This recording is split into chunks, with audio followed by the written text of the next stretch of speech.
Good morning to all of you. I must thank Dr. Jayaraman, Director of this National Atmospheric Research Laboratory, for asking me to come here at this meeting and talk about something which has been a matter of investigation by me and my group and my colleagues in Bangalore for some time.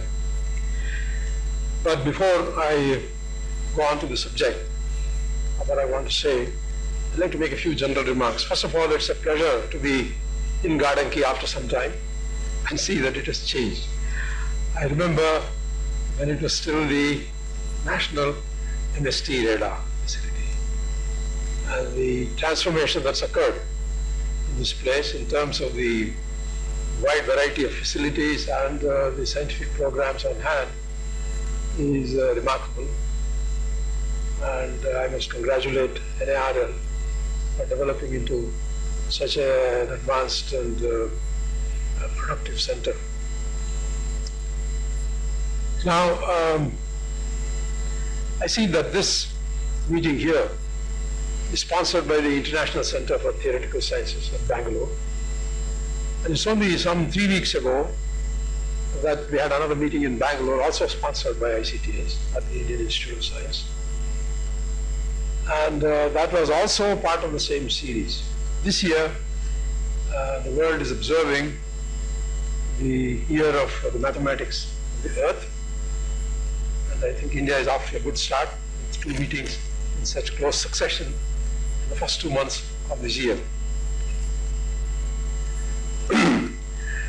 The workshop that was held in Bangalore was on clouds, convection, and climate change.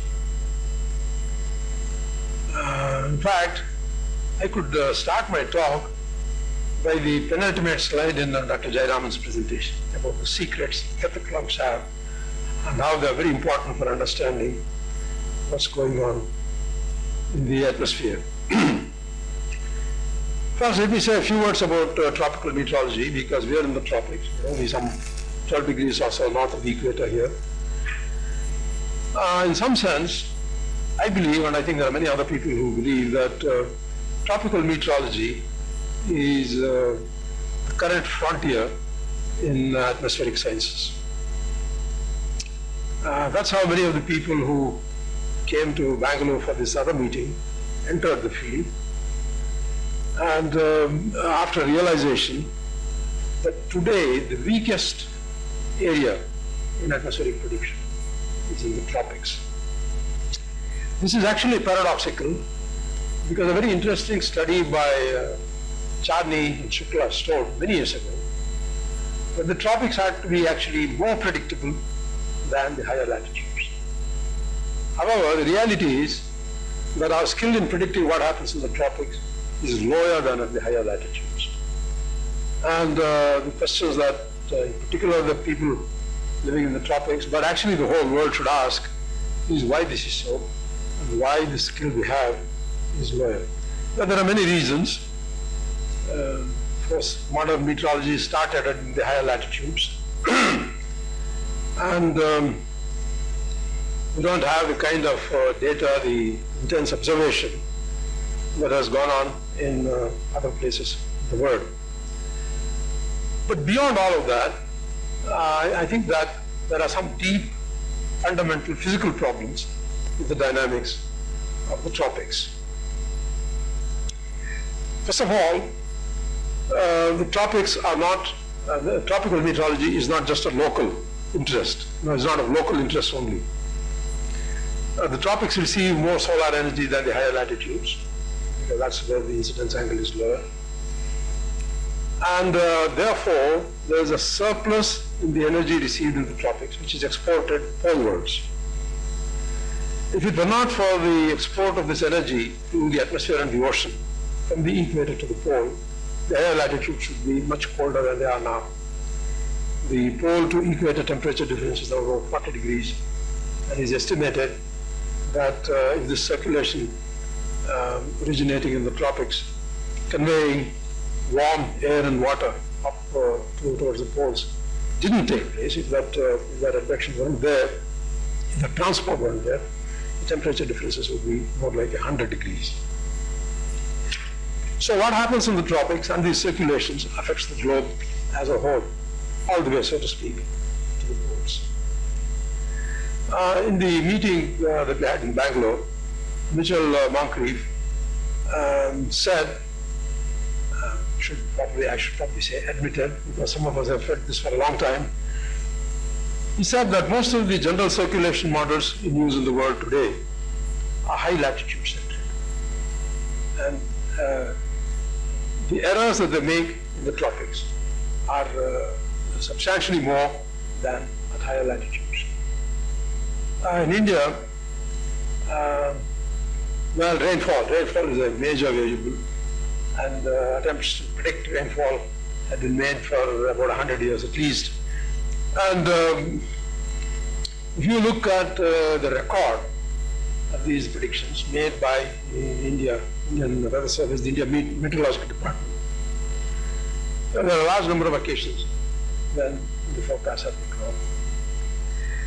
Usually whenever this happens, people criticize the Met Department, but in actual fact, what is not known is that nobody gets it right. Not here, not anywhere else in the world. So the problems are actually deep and fundamental. Now, going back to general circulation models being high latitude centric, it always struck me, when I started getting interested in the meteorology, which was a long time ago, say some 40, 50 years ago, I took hold of the book, which at that time was a classic on dynamical meteorology, and looked for clouds in the index. It doesn't appear there. So clouds at that time were not major dynamical players in the atmospheric circulation. But now things have changed a great deal. And today, cloud science is a very hot subject, partly because of course, the big influence they have on the tropics, and in particular the monsoons as far as this country is concerned. But partly also because uncertainties about clouds are one of the major factors in our uncertainties on predictions of climate change. The IPCC, the Intergovernmental Panel on Climate Change, said in 2007 that that's one of the largest sources of uncertainty. There's a very interesting book published by MIT Press on clouds a couple of years ago, and it lists 15 important problems concerning clouds. But on 13 or 14 of them it says, we don't understand. So that's roughly where we are. Now, I hope I've said enough to persuade you that therefore clouds are very important, but also it so happens that they're extremely interesting. Now, as far as the tropics are concerned, as far as people who are living in this part of the world are concerned, unless you live in a city which is very highly polluted, as Bangalore is getting to be, if you go out and come to places like Garden Key, clouds are very beautiful to watch. Different kinds of clouds form, grow, die, and the sky is actually a place where you can say a bit of atmospheric drama is being played out. And so right from when we are kids, we wonder about clouds. And as you grow up, you realize that there's still not a great deal that's understood about them. Now, why is this? Well, I want to summarize this. This is a personal view. I want to summarize this by saying that as far as cumulus clouds are concerned, the type that's called cumulus, the ones that usually compared to cauliflowers, sharp edges, maybe fluffy, they're in towers or in shallow cumuli, maybe cumulus clouds carrying rain, like cumulonimbus. The several species that constitute the genus known as cumulus. These species, and in particular the cumulus cloud that you often see in this part of the world, is essentially a flow cloud. The flow within the cumulus is of great importance in determining the dynamics of the cumulus cloud as a whole. One thing that's been noticed for some years now, some decades I should say, beginning about the 60s or 70s, is that cumulus clouds do not behave like the other turbulent shear flows we know. Well, I introduced the word turbulent shear flow, so I must declare my prejudice right away. The approach that we have taken in the studies that I'm going to describe is that the cumulus cloud is a special class of turbulent shear flow. It is turbulent, there's no doubt about it. It's a shear flow in the sense that the velocity field across the cloud has a shear. There's rising air in the middle, and there's sinking air down on the sides, and it is therefore a flow that is legitimately can legitimately be called a turbulent shear flow. But it doesn't behave like any of the other turbulent shear flows we know. In the 1960s and 70s, fluid dynamicists of my tribe tried to tell the meteorologists, well, this is a turbulent shear flow, and we know a great deal about turbulent shear flows, so here is what a cloud should behave like. Unfortunately, in the following 10 years, many observations showed that these predictions were completely wrong. And in a book on atmospheric convection that Kerry Emanuel at MIT wrote, he said those old fluid dynamical theories were all completely discredited by observation. Well, it's still fluid dynamics, but those theories were discredited by observations, so you have to find out why they were discredited by observations, what is actually happening there. And it is this question that I want to address. I see here several people who were at this meeting in Bangalore a few weeks ago. I am afraid I have to apologize to them because they have heard much of this before. There are one or two things that I've made especially for garden key, but apart from that, the basic dynamics of the cloud as we see, heard it before, so I'm sorry about that. I have to listen to it once again. This work has been going on for about the last 20 years, and a large number of people have worked with me on in this area. And I sort of listed them. There are many others, but I've listed the ones whose work I will cite in my presentation. In anti-chronological order, that's to say, these are ones at the top, people with whom I'm still working. My colleagues, Professor K.R. Srinivas, Professor Bhatt, who is the chairman of the Center for Atmospheric and Oceanic Sciences at Bangalore, is the one with whom I started, and I still work with him. And then various others, including PhD students, colleagues, and even summer research students. Some of them were so turned on that they kept coming throughout the year, throughout the next 2 years. They've actually made a big contribution. In particular, I want to thank D. Subramaniam, who was an IIT Madras student, and after he first started on this work, he just couldn't get away, so he kept coming throughout the year. He became a member of the group, although he is actually a student of Madras. And many people have supported this work, beginning from Intel in Bangalore now, Computing Research Labs in Pune, DST, Defense, and the US Office for Naval Research. Well, here is where we are now in terms of experiments. I have here pictures comparing natural clouds on the left, blue and white, as you normally see them, and cloud flows on the right. I want incidentally to emphasize that what I'm talking about are cloud flows. So we can now reproduce in the lab, let's see.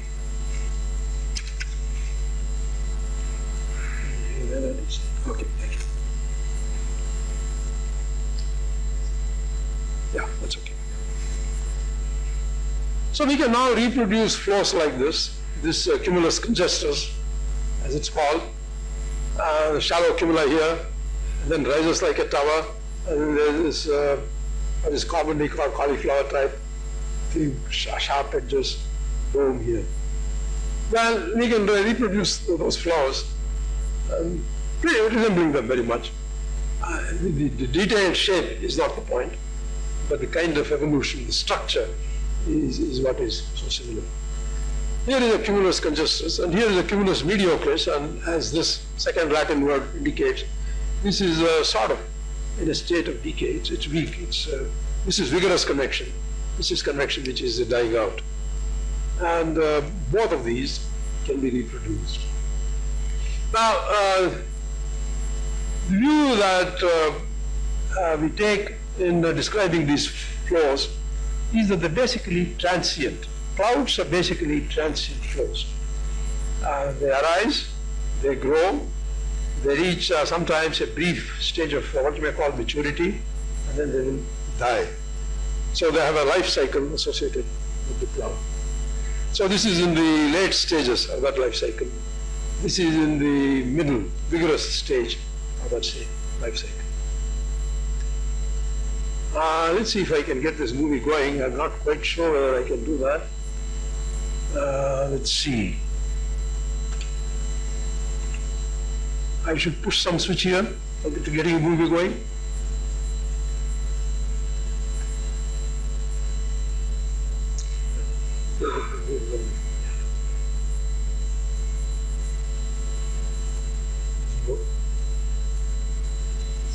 Okay, all right. Okay. Well, let's forget about the movie. I'm sorry, I can't make it. If you take a look at movies like that, time-lapse movies, you can estimate cloud lifetime distributions. And here is one such on a typical morning in Arizona. I think it's not very different in Bangalore from visual observations. So you see that the median lifetime of the cloud is about 10 minutes. Now that just comes as a surprise, because we keep observing these clouds and they seem to stay there for some time, but they don't actually. If you watch the same cloud for some time, you will find that many of them will actually either merge or disappear. Then, of course, very long-lived clouds as well. The tail of this distribution actually is very long. So here is about an hour, but of course, under certain conditions, the clouds can last much longer as well. So, in general, they are transient flows. That picture I showed you of the cloud flow is generated in an apparatus which is here. So that is the 23 minutes I've left, right? Okay. So this is actually done in a water tank. We make a plume here. There's an active fluid, and that rises up here into this water tank. Now the idea is that this active fluid is electrically conducting. It goes through a set of electrodes, and the basic idea is that what makes the cloud different from the classical turbulent shear flows? Two things. Number one, it is transient. Number two, you put heat into it, substantial quantities of heat into it because of phase changes, because of condensation of water vapor into liquid water, for example. So that is the heat injection zone. So this is electrically conducting, and you can apply voltages across here so that you can put in heat. This heat you put in is under your control. And we look at the flows as they develop. We can have a stratification there at the top. You can even think of it as either the inversion that you get at higher altitudes. We can make an inversion here, like the boundary layer capping inversion. So so there are several parameters under our control here. You apply voltages and everything is recorded. And the thing has instrumentation to measure a variety of quantities. Well, I said classical ideas don't work, but let me not go into it in detail. The things that didn't work in the 1970s was this hypothesis, which said, which concerns a parameter called the entrainment. The entrainment is the amount of dry air which goes into the moist cloud. How much entrainment occurs is a key variable. It is the key variable in the fluid dynamics of cumulus clouds. The first idea here was that entrainment velocity, this is the velocity with which dry air is coming into the cloud, is proportional to the centerline velocity in the cloud. And you can define that in terms of, therefore, of an entrainment coefficient, which is the rate at which the mass in the cloud is increasing divided by this quantity, which is a product of the width and the velocity of the center line. That variable will keep cropping up later on. It turned out that this doesn't work. The first fluid dynamical models started this way around the 1960s. They go back to Scorer in England, who said the cloud can be thought of fluid dynamically as a thermal, a point source, an instantaneous point source of buoyancy in the ground, and it develops like that. Well, it doesn't work. It doesn't have many of the features of cloud. In this model, the cloud segments keep on increasing linearly with height above ground. Turner in the 1970s said it would be a starting plume, and he did get the idea here that it's starting so that it's kind of a transient. And he made some ingenious experiments in which he tried to get to introduce buoyancy through bubbles. But that flow also grew linearly like this, like other turbulent shear flows do, turbulent shear flows. So it really doesn't explain what happens in the cloud. So here is what we have, and I want to show you what we can get from this. Now, I said we make it in water. This is the similarity parameter which governs whether you can get a cloud flow. That is proportional to the amount of heat released, the width here, and the velocity, the width and velocity, length and velocity scales of the flow, and this combination, acceleration due to gravity because buoyancy is important, expansion coefficient, density, specific heat and constant pressure. This parameter G has a value in the range 0.1 to 2 in most cumulus curves. So if this argument is right, you can make a cloud-like flow in any fluid, provided you get the same value of G in that fluid as you have in the cumulus curve. And it turns out that the simplest way to do that is actually in water. So this picture you have already seen, but what I have added here is the way that the power input here, this is the heating electrodes, vary with time. They go up fast, come down, and then go up again, and how they're distributed in the vertical. One thing we find, therefore, is that the amount of heat put in, the history of the heat injection, and its distribution. In other words, the history of the heating profile is the major variable which governs the dynamics of the cloud. Here is a set of comparisons between real clouds and lab clouds, and you can see that quite often we can reproduce a wide variety of things which are like what you observe. Cumulus fractus here, frayed edges, mediocres we have already seen, cumulus fractus another one with these things hanging down, and so on, congestus, lots of congestus.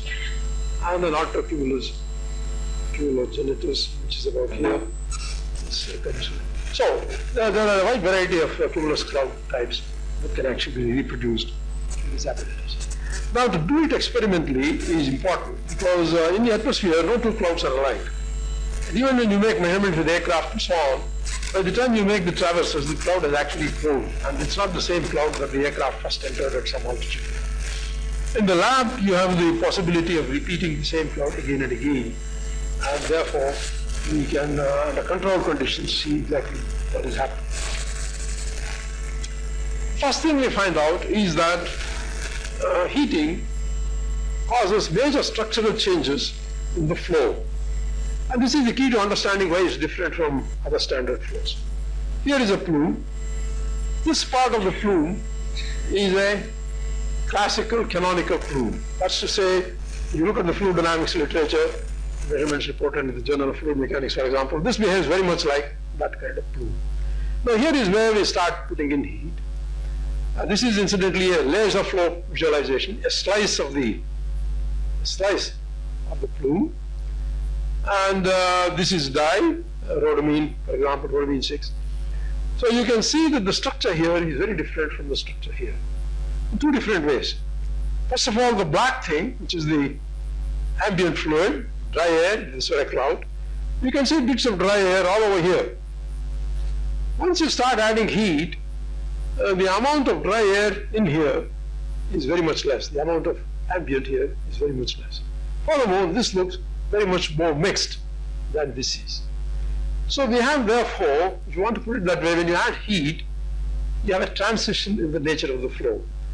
It transitions from this classical structure to one where the mixedness is higher. Okay. Furthermore, if you look at the angle of spread of this jet, or this region of this plume, that's more or less a classical value. That's what you'll find in the literature. But if you look at the spread here, it's much less here. See, this has almost gone from 1 to about 3 here by the time it reaches that height.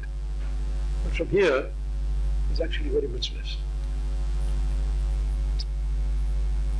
I have a collage here of various results, but I think that I'll look at only 2, 3 of them.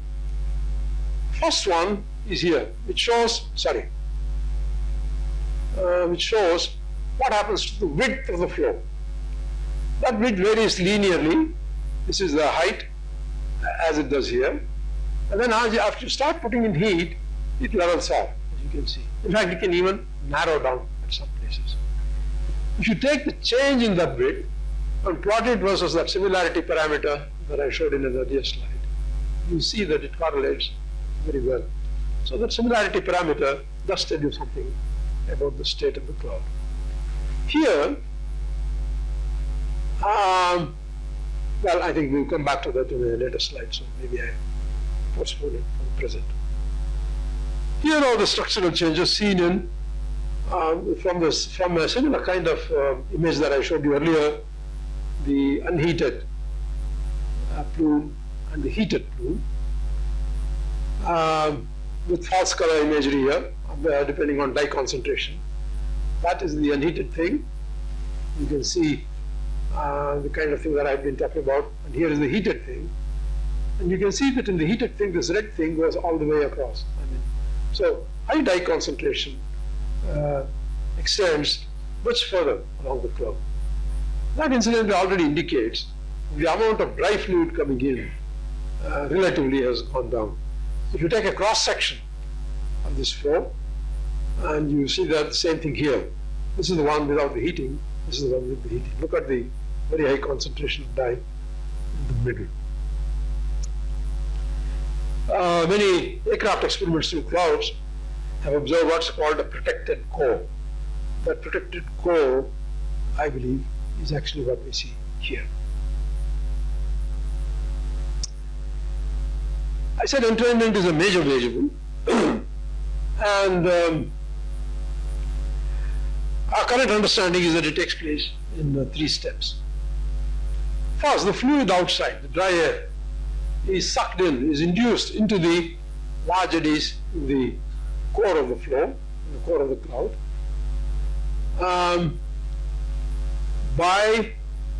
through the action of more or less coherent structures that are present in the flow. Then this is stirred around. See, you can see that here. It is stirred around like what's happening here. That fluid comes in and is stirred around. So the surface area between the interface area increases a great deal, and the large non-turbulent parcels become smaller and smaller. In the final stage, the two actually mix at the molecular scale. And so the mingled fluid here becomes turbulent, that's to say fully mixed, and converts dry air into saturated cloudy air in the cloud. Now these are measurements using particle image velocimetry.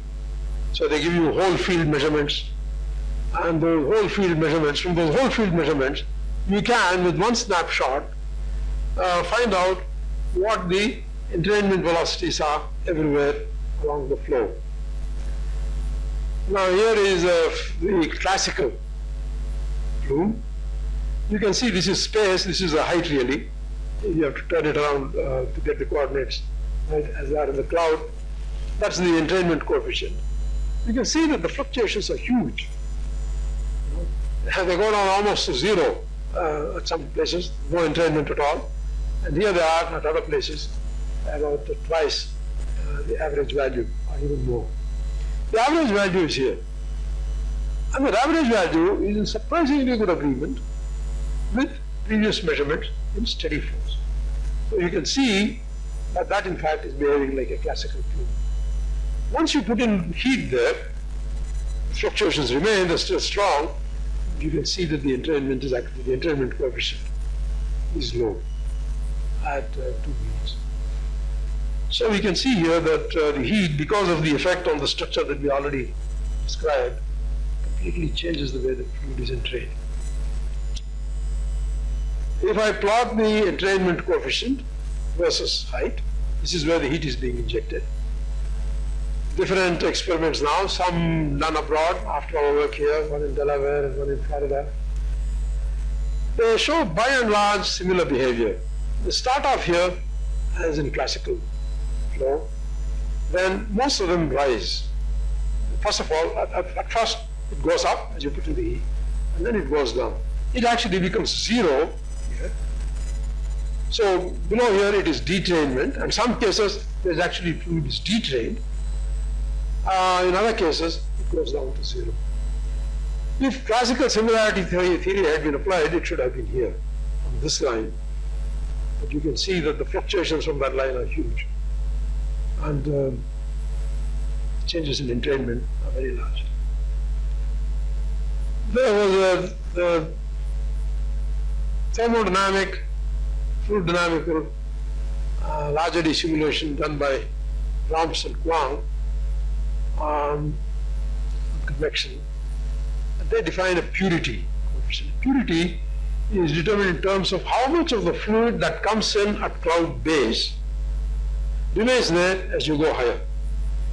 Because of dilution from ambient air, that concentration at purity will go down. So the purity is 1 at cloud base, and gradually falls as you go away from cloud base because of dilution.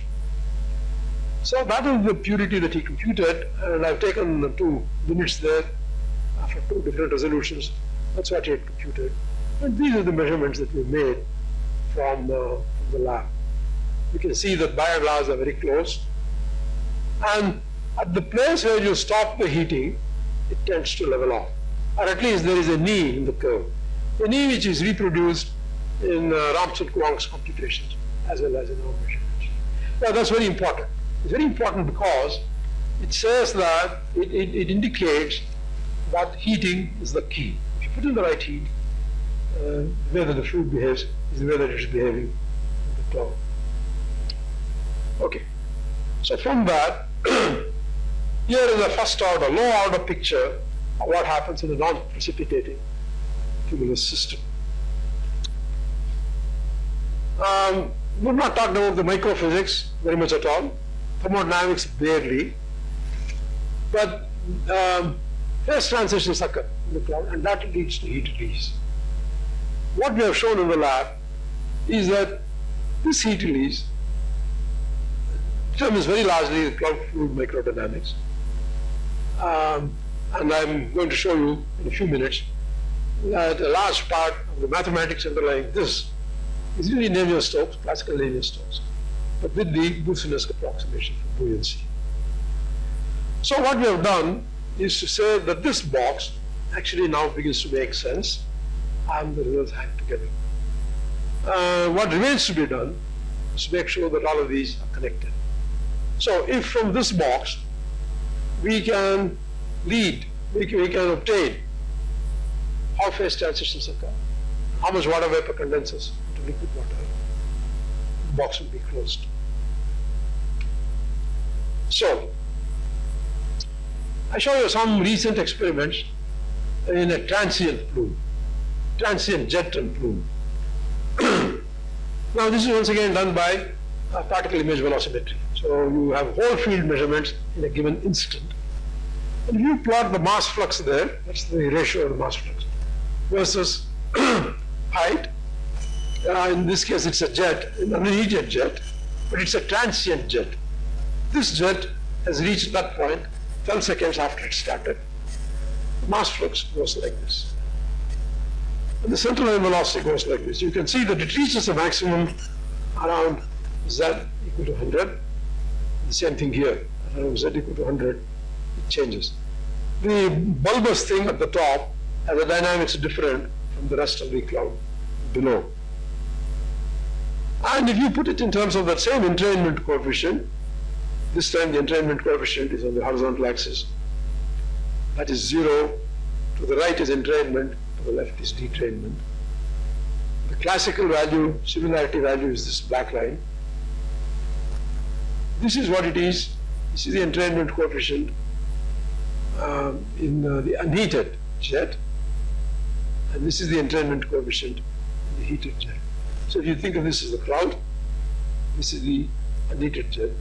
So the departure of this from this line is due to the fact that it's a transient flow. So here, therefore, is already an indication that if the flow is transient, the departures from that number are not small. It's a factor of several times. It's not percentages. And if you add heat to it, there are further changes. You can see those changes huge. Once again, there is a lot of detrainment in one area, entrainment in another. Well, this is a project in progress, and we're making a little bit more measurements. Right now, we're looking at the data that we have from this experiment. So let me conclude here by saying where we are in terms of experiments. We have a laboratory apparatus where the complete life cycle of an evolving cumulus cloud can be traced, simulated. And we know that the entrainment coefficient in a transient diabatic jet or plume has been demonstrated. The large variation in entrainment coefficient values demand that you have to average over an ensemble to get good statistics. And that's work now going on right now. And it has the capability to provide precise entrainment data on cumulus clouds, and has to help in better cumulus parameterization. But we didn't stop there. We asked ourselves whether we can simulate it on the computer. And the simple one was a cloud in a box, done by a pseudospectral method. And basically the Boltzmann equations. I skip the mathematics and show you some of the results. Well, the major result can be summarized in one sentence. That a large part of the strange dynamics of a transient or steady diabatic plume or diabatic jet can be traced to the effect of the baroclinic torque. Because of the buoyancy, there's a baroclinic torque which acts on the flow. If you look at this figure,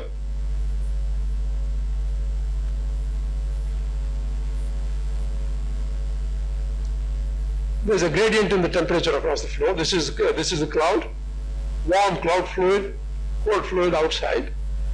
And the changes in the buoyancy is such that there is an azimuthal baroclinic torque which goes into the paper here and comes round like that. So that's the sense in which the baroclinic torque operates. And once you realize that, many of the things become clearer. It is such as to enhance the shear, it accelerates the fluid inside. And it is such, although that argument is more detailed, and I will not have time to present that argument, it is also such as to increase the vorticity in the flow by an order of magnitude, and increase high frequency or small scale vorticity by several orders of magnitude. Now, this is the azimuthal vorticity in such a flow, and you can see from the contours what it's like, and once you heat, that's what it happens. Don't worry about the details of the contour values and so on. You can see what's happened. That seems reasonably organized. This seems totally disrupted, and the values of the vorticity are huge.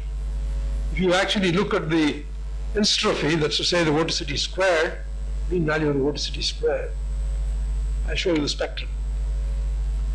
The spectrum of the vorticity, of the entropy. You take any one of these curves, these are the three components of the vorticity: azimuthal, axial, and radial. You take any one of them, you look at this, for example. The full line is what it is without the heating. The dotted line here is what it is with the heating. This is a log scale, and you see this is 10 to the minus 5 of that. So that's one order of magnitude there at very low wave numbers. At the high wave numbers, it's 3 or 4 orders of magnitude, 10 to the 4 times. The entropy at high frequencies It's still to the 4 times what it is without heating. That probably explains why some of these cumulus clouds have such crinkly edges. That crinkle is coming from very short wave vorticity. Well, they've also made some computations. I'll not go into that in great detail. And anyway, those results are, okay, this is one figure that I want to show. This is another computation. This is now spatio-temporal. This is not spectral. And it compares the vorticity fields in the unheated room and the heated room. You can see the dramatic difference that the heating makes to the vorticity field. Much higher, both positive and negative. This is low vorticity, this is very high vorticity. Narrows down, confined, sharp edges compared to the standard thing. And there's an argument here which I'm not going to, no time to go into, about how that happens. So, why does the cloud look like this? According to me, the explanation is that the baroclinic top is producing extraordinary amounts of short wavelength vorticity fluctuations. Well, now that I'm here, I want to,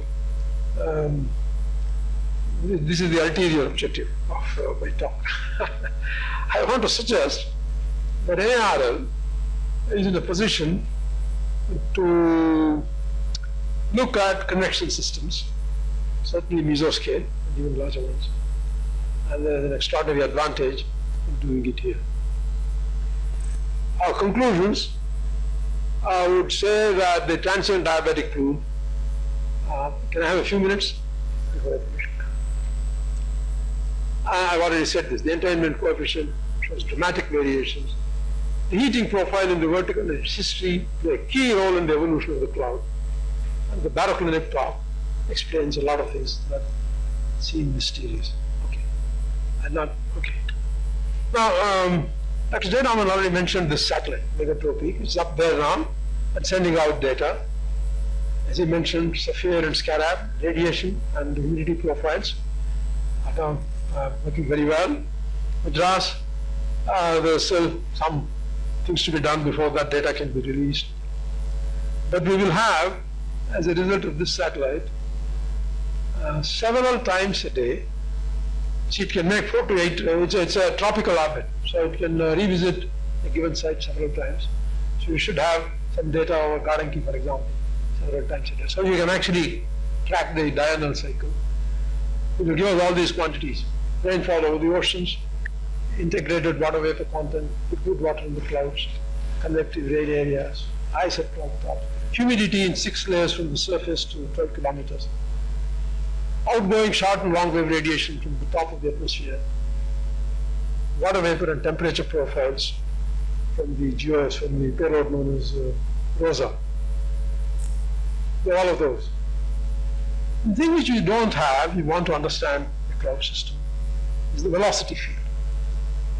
We don't from here get the velocity field through the system. But that's exactly what NARL can provide us. And I've already mentioned how the Megatropic will provide frequent, near real-time data on all these parameters simultaneously. There's no satellite which gives all of these simultaneously so frequently. So all the way from visible and IR images to humidity and temperature profiles you get from the satellite. The radar here can provide time-continuous 3D velocity vector profiles. It will measure all 3 components of the velocity, vertical and the 2 components in the horizontal. And there are various other parameters of great value in all the instrumentation that Dr. Jayaraman showed. The combined data set will be unique and I think offers a great opportunity to put together something which we do not have as of today.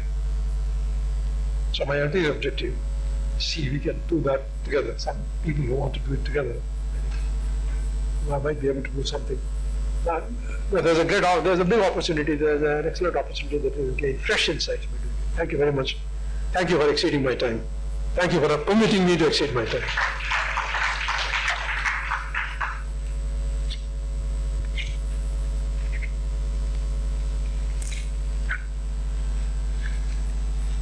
If there are any questions, I'll try and answer them. Yes.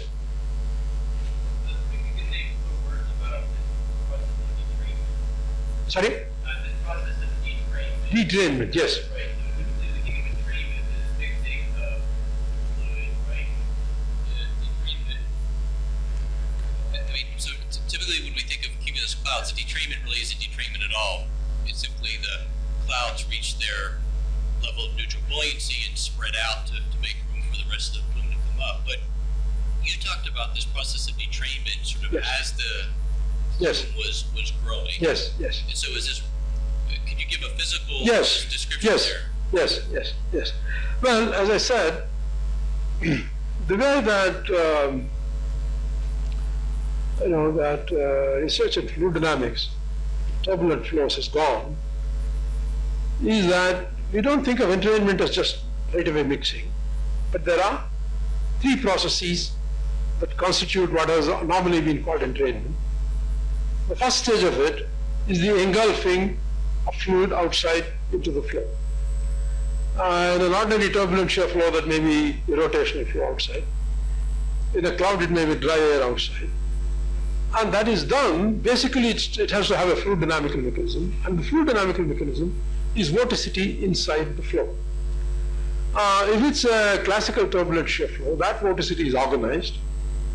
Coherent structures. There are coherent structures. Turbulence, in other words, is not as disorganized as we thought, but there is hidden in that disorder, there are ordered structures. Those ordered structures have this coherent motion coming in from the outside into the flow.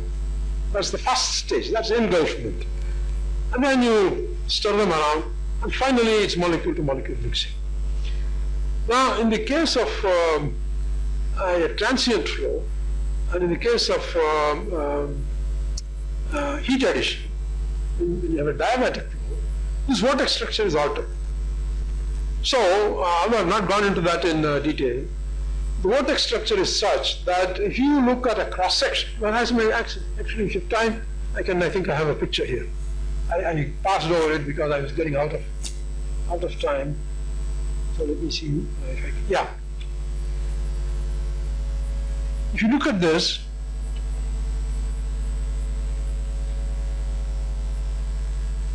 this is a cross section of those flows that I talked about earlier. On the left, on the top. On the top is the unheated jet. These are vorticity contours, axial velocity vorticity contours.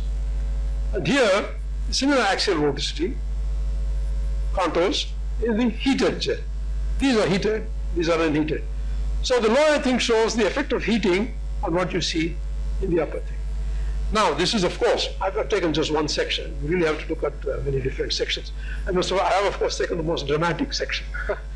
So if you look at this here, you can see what the flow is in the immediate neighborhood of this cloud type flow. Actually, it is expulsive. It is expulsive because you have axial vortices.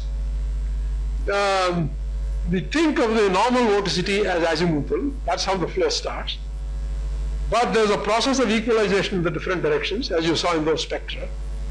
And that process of equalization leads to axial vortices.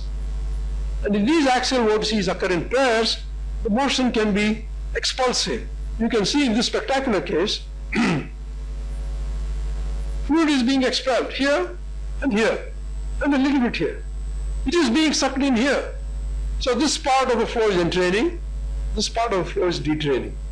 Some entrainment at other little places. This is one case where the last part of the flow is actually detraining. It is detraining or entraining depending on the way that the vortices are arranged. And the way that the vortices are arranged depends on the heating and the baroclinic torque. The baroclinic torque changes the way that the vorticity is organized. So the creation of streamwise vorticity in such configurations that the flow can be expelled is what leads to detrain. Okay, that is the basic fluid dynamical mechanism. Now, this is not a complete answer to your question, because when I want to relate it to clouds, I must also show that the way that condensation occurs in the cloud is just such that this kind of heating will lead to this kind of detrainment in the cloud flow. But the mechanism can now be understood. And that was incidentally the role that these streamwise vortices play was recently confirmed by a study by a DNS simulation made on the jet, even in the absence of heating. We think of the vorticity as being confined to the one where the normal beam flow shear is, but it's not. In fact, it is surprising that the three vorticity components in these flows are almost of the same order of magnitude, the fluctuating vorticities. The fluctuating baroclinic torque is huge. It is bigger than the mean baroclinic torque. And that really explains a lot. You can then make a chain of arguments from there to show that this is, in a mechanistic sense, what you may expect, in a physical mechanistic sense. Yes?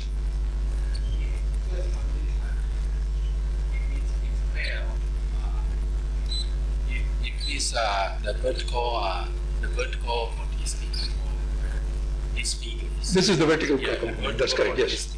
So don't you think in order to expel it needs to be a negative vorticity? In order to expel, you have to have two vortices, which can be a kind of a loop, which is such that the way they rotate is this way. Right, So so suppose this is the flow. Right. It's no longer just a vertical component. Sorry? It's a horizontal, right? If it's this way. So the vertical component is rotated this way. Now The vertical if this- component, Mhm. no, the vertical component of the vorticity is this way. Right. And that means the rotation is Yes, in the horizontal. This is the horizontal plane. right. This is the horizontal plane Right. of that jet. Yeah, right. So do you think you need to, if this is the vertical component of vorticity, in order to generate expel, do you need to get the negative vorticity? Yes, I think that, yeah, right. Okay. So if not in a numerical field, sometimes when we get a large negative vorticity, we are not so sure that it's this real. Negative vorticity. Yeah, because then it could be unstable, means unstable Higher. flow. Right. And that's actually is this type. Yeah. So that seems to make sense to me. Okay, thank you.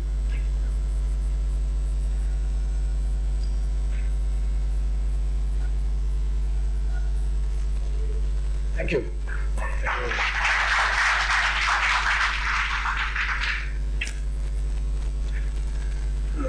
Let's see, it's papers here. Okay.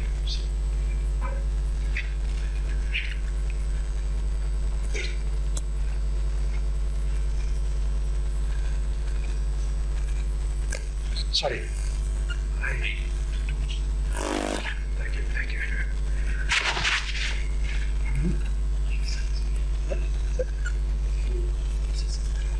Right. This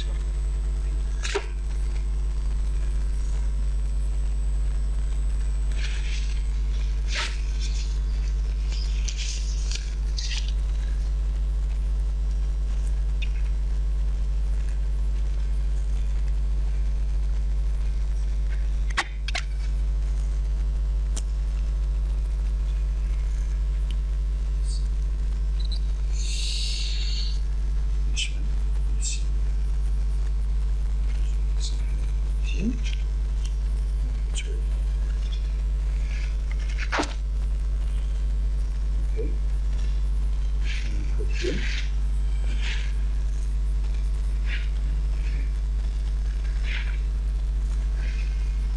Okay. I was asked to introduce this workshop. Before I really go to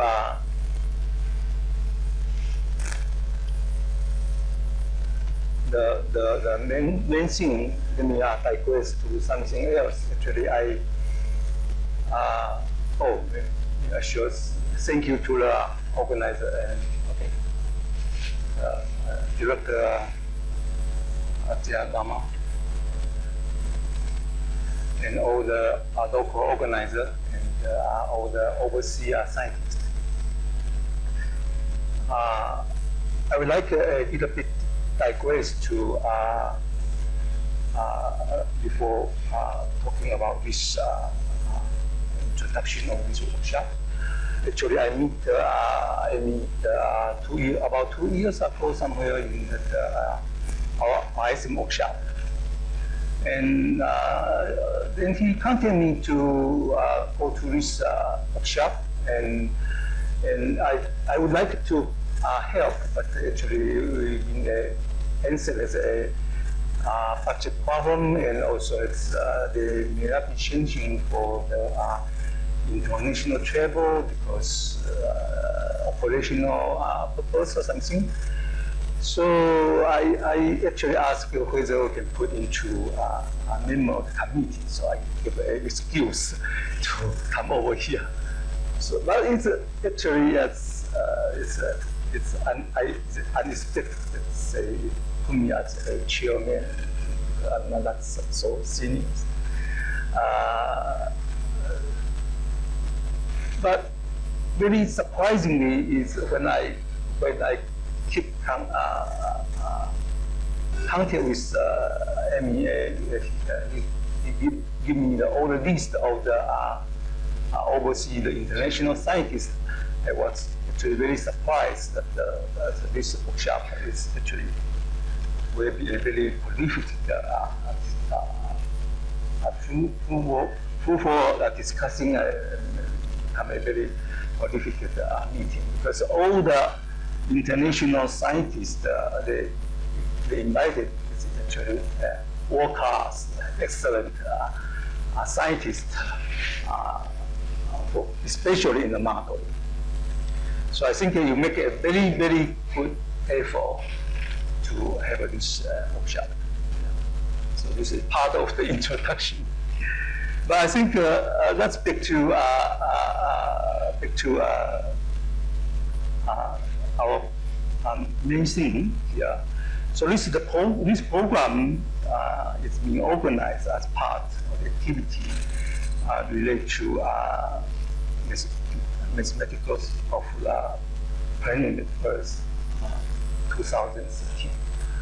And I think when I was asked to give an introduction, I think the web one actually is the web menu which is working very well.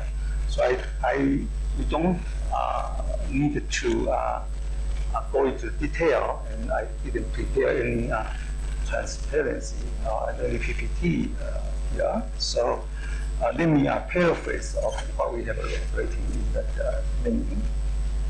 So we all know that the dynamic of the geophysical phenomena is a multi-scale in nature. So to solve that, it's actually really complicated. And fortunately, we have very good computer power these days, so we can put all that problem into the computer to solve it. However, you want to put we all know the equation, the differential equation, into the computer requires discretization. So the differential equation and difference equation has to be same characteristic or same nature in a sense. And that is the complicated part and the challenging part for our model.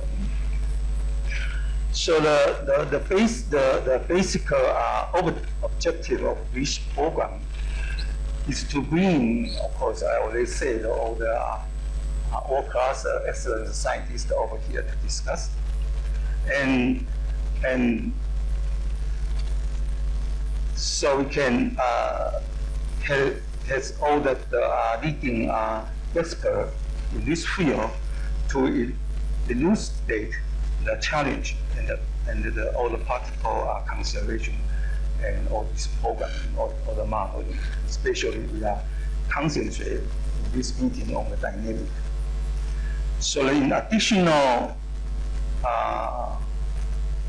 goal of this program is to encourage all the students or all the young scientists and research here to take up the advanced research program related to dynamic core design, and then from this meeting. And I hope, and I can actually not only hope, I strongly believe that when we have all these experts here, we can have a very good workshop, and I hope we can have a success and become a good exemplary or a first step to open the international collaboration for this institute here. Thank you.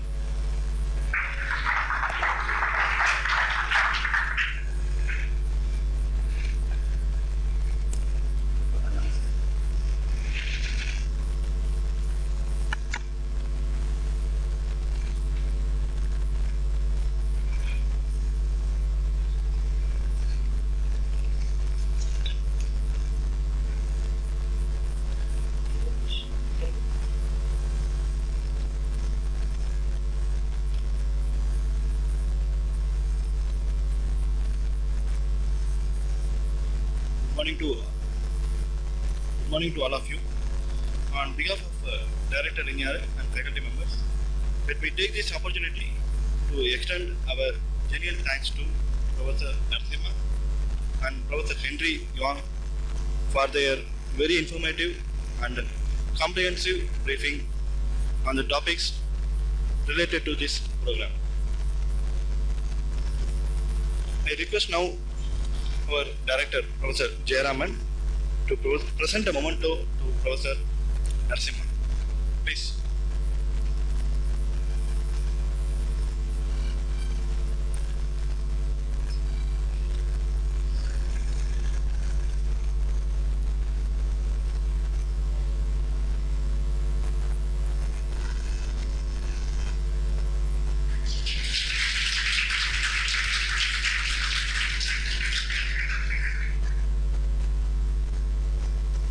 I request again our Director, Professor Jayaraman, to present a memento to Professor Henry Yuan.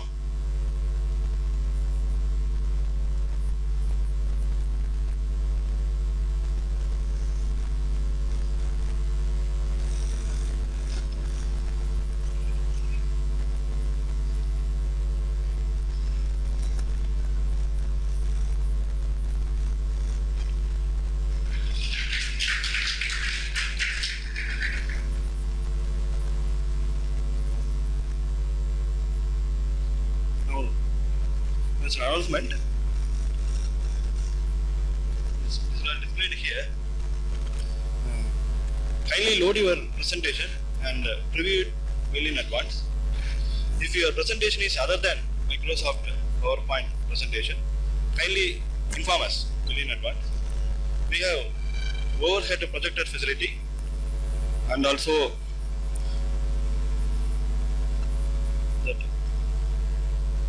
we have overhead projector facility, and then those who are entitled kindly collect your TA forms at registration desk. The registration desk will be closed at 1 o'clock today. Kindly contact help desk for late registration.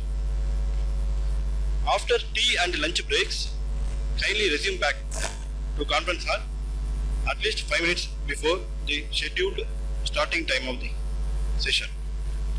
Now it is time for tea. Kindly reassemble at 11:35. Thank you very much.